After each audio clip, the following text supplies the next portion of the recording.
this episode, we're going to talk about a privacy skill that sounds abstract until the day it saves your program from a sudden scramble, tracking legal change and turning it into real updates.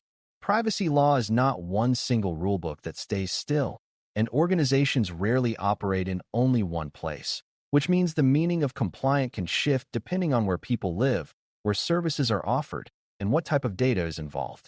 New learners often assume the hardest part is learning one big law, but in practice the harder part is keeping pace when rules evolve, guidance changes, and regulators signal new expectations through enforcement. Monitoring change is not about memorizing everything that happens in the privacy world. It is about building a reliable system that notices meaningful changes early, interprets them correctly, and converts them into action before deadlines and incidents force rush decisions. When you can do that consistently, privacy becomes manageable rather than reactive. Before we continue, a quick note. This audio course is a companion to our course companion books. The first book is about the exam and provides detailed information on how to pass it best. The second book is a Kindle-only ebook that contains 1,000 flashcards that can be used on your mobile device or Kindle. Check them both out at CIPM in the Bare Metal Study Guide series. Legal change monitoring starts with understanding what counts as change, because not every headline is a new obligation and not every obligation arrives as a brand new statute.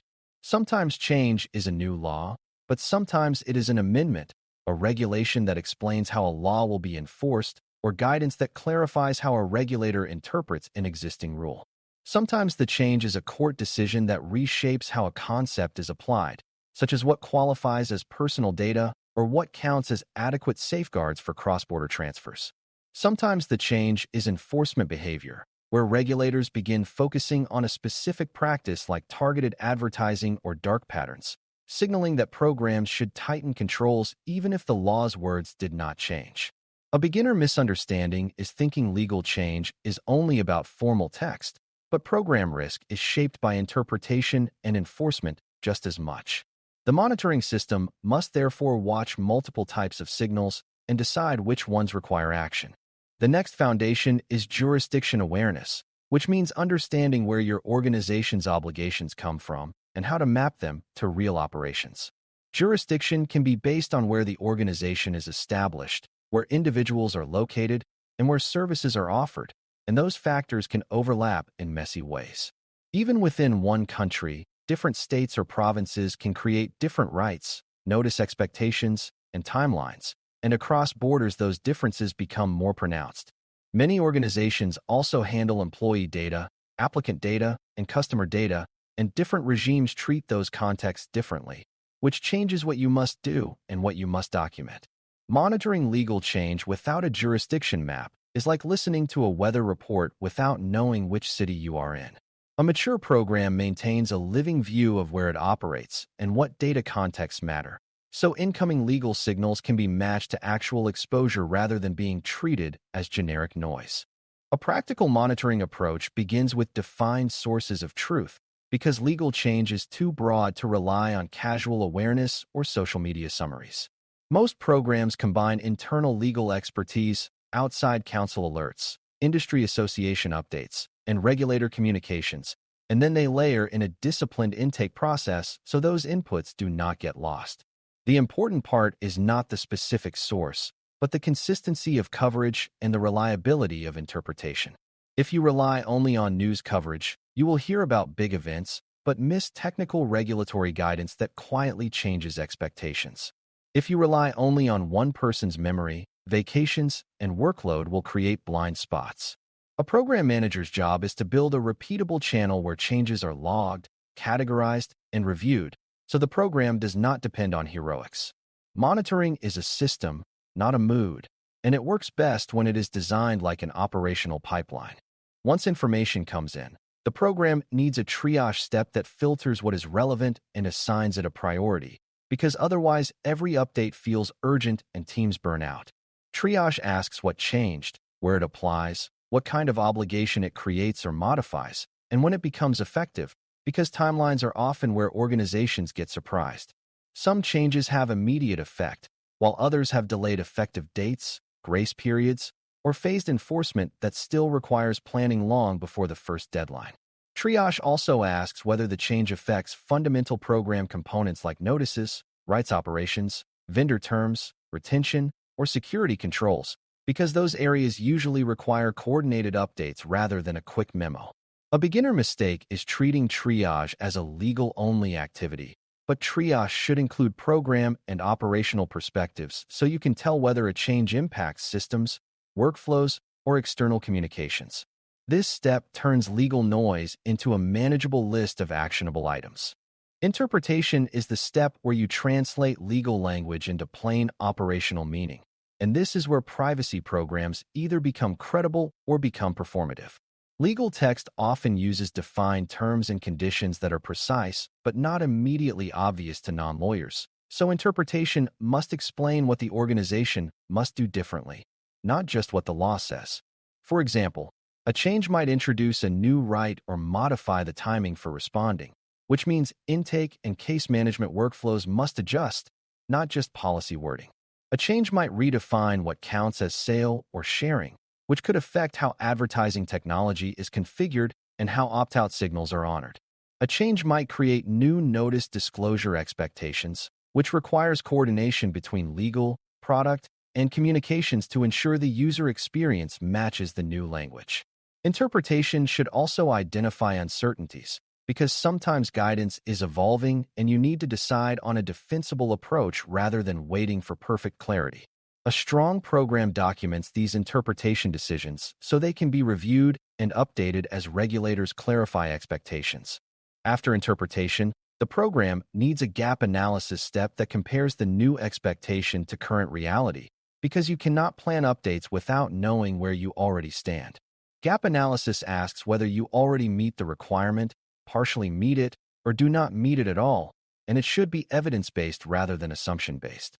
If the change is about rights response timelines, you should check current case performance, vendor response times, and backlog patterns rather than guessing you will be fine. If the change affects notice content, you should compare current notices to actual data practices and ensure disclosures are complete and accurate for the affected jurisdictions. If the change affects cross-border transfer safeguards, you should review vendor processing locations and contractual mechanisms, not just update a policy statement. Gap analysis also helps you size the effort, because some changes require small text updates while others require new workflows, training, and system modifications. When gap analysis is done carefully, leaders can make informed decisions about resourcing and sequencing instead of reacting under pressure later. Planning program updates means converting gaps into concrete work with owners, timelines, and dependencies, because privacy change is rarely implemented by one team alone. A new rights obligation may require legal to approve response language, privacy operations to update playbooks, IT to adjust identity verification steps, and customer support to update scripts and training. A change in notice expectations may require product teams to update collection point disclosures, privacy to update the master notice, and communications to coordinate the rollout to users. A change related to vendor management may require procurement to update templates, security to adjust assessment requirements, and privacy to update vendor inventories and contract clauses. Planning should account for effective dates and also for the time it takes to build and test changes, because rushing privacy-related user experiences can create new confusion and new complaints. A mature plan sequences work logically, starts early, and includes checkpoints so leaders can see progress and remove blockers. This is how legal change becomes program change without chaos. Documentation is a key part of translating legal change into action because it creates continuity and defensibility, especially when teams change or when a regulator asks why you made a particular choice. A program should maintain a change log that records what legal change was identified, how it was interpreted, what actions were taken, and when those actions were completed. Documentation should also capture decisions about applicability, such as why a certain jurisdiction was considered in scope or out of scope, because that is often questioned later. When uncertainty exists, documentation should explain what assumptions were made and what monitoring will continue to watch for clarification. This is not about producing paperwork for its own sake. It is about preventing institutional amnesia where the same question is debated repeatedly and decisions are inconsistent over time. Documentation also supports internal training because it gives teams a clear explanation of why new steps were introduced. When documentation is strong, program updates feel intentional rather than arbitrary. Training and communications are another essential translation layer because legal change often changes what people must do, not just what the company says it does. If a new jurisdiction introduces new opt-out expectations or expands definitions of sensitive data, employees and contractors who handle customer interactions need to understand what to recognize and how to respond. If rights timelines or verification expectations change, the teams performing intake and fulfillment need updated guidance that matches the new requirements. If internal sharing rules or approvals change due to new legal interpretations, managers must understand that the changes are not optional preferences, but operational necessities. Communications also matter externally because notices, preference centers, and user-facing explanations must reflect the updated obligations in a way that is understandable. A common mistake is updating legal text while leaving frontline teams unaware, which creates inconsistent behavior and undermines trust. When training and communications are included in the update plan, legal change turns into consistent practice rather than silent policy edits. Vendor and partner relationships often make legal change harder, so a mature translation process includes third-party impact assessment early rather than waiting until the last minute. If a new rule affects cross-border transfers, third-party disclosures, or the use of certain advertising technologies, vendors may need to adjust their services, provide new contractual assurances, or support new technical configurations. Vendor timelines can be slow, which means you need to start engagement early and track progress like any other dependency. This is also where the processor and controller distinction becomes operationally important, because your ability to require changes differs based on the relationship. In some cases, you may need to change vendors or change integration approaches if a vendor cannot meet new obligations within your timeline. The Privacy Program Manager's role is to ensure third-party updates are included in the governance plan, with clear owners for outreach, negotiation, and verification. When vendor management is integrated into legal change response, the program stays defensible across the full chain of custody. Another critical piece is aligning legal change updates with product change management, because products evolve continuously and legal obligations often attach to the moments where data is collected, shared, or used in new ways.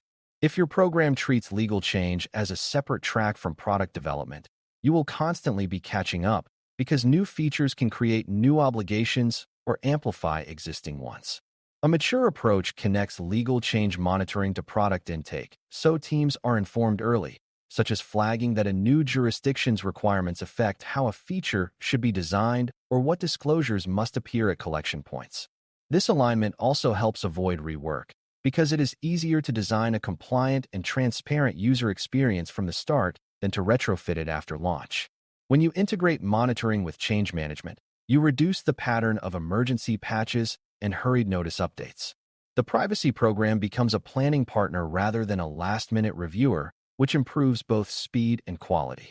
Programs also need a way to measure whether legal change translation is working, because without measurement, leaders cannot tell whether the organization is staying ahead or falling behind. Measurement can include tracking how quickly identified legal changes are triaged and assigned, how many are implemented before effective dates, and whether updates result in improved operational performance, like fewer complaint patterns tied to confusion or better timeliness in rights fulfillment. It can also include audit checks that confirm updated requirements are reflected in real case files, vendor contracts, and system configurations, not only in policy language. Measurement should also capture backlogs and capacity constraints, because legal change monitoring often reveals more work than a program can absorb, which requires leadership decisions about prioritization. The goal is not to celebrate perfect compliance as a slogan, but to maintain a realistic picture of readiness and risk. When measurement is honest, leaders can invest where it matters and prevent drift from becoming failure. One of the most useful habits for beginners to develop is thinking in terms of effective dates and transition periods, because legal change rarely matters at the moment the announcement is made, and always matters at the moment the obligation becomes enforceable.